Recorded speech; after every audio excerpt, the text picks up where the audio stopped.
Now, a judge has ruled that evidence of Harris's questionable so-called moral behavior, including texting a minor from work the day Cooper died, can be used in trial. Take a look at this.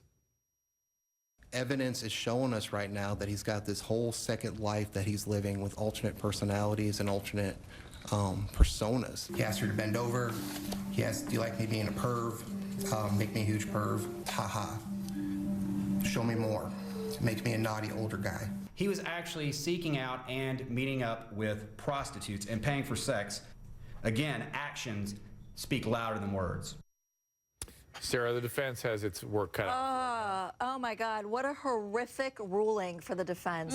That these sex messages are going to come in as though it's not bad enough that this guy left his, even if it was accidental, left his kid in the car for 7 hours, and now the jury gets to hear about his sexting. Isn't that potentially his only defense, that he's a sex addict and was distracted in his disease and ill? I think it's highly prejudicial to him, because it's going to make him even more unsympathetic to the jury. I disagree with that. I think it's Loni, have at it. Well, I think it's very important for all of this to come in. It's not to paint him as this sex addict so much as it is to say, look, the question is, was this an accident?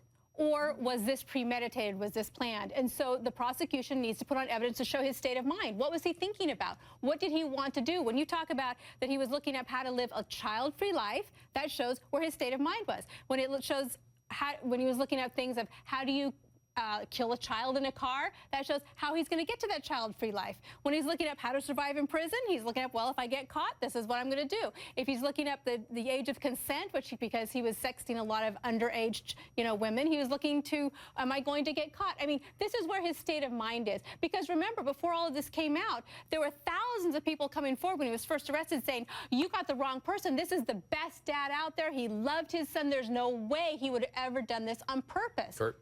Well, let me just start off by saying, ew, this is gross. Yeah.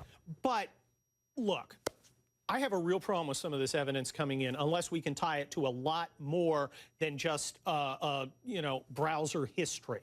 Yes, it could be relevant if he really was planning on killing his kid, and then probably killing his wife, too, because she seems to be a little obstacle, and then moving on to something else. Then maybe it's relevant. But, boy, we know that people... You have a dead child. No, How can it not be relevant? Wait a second.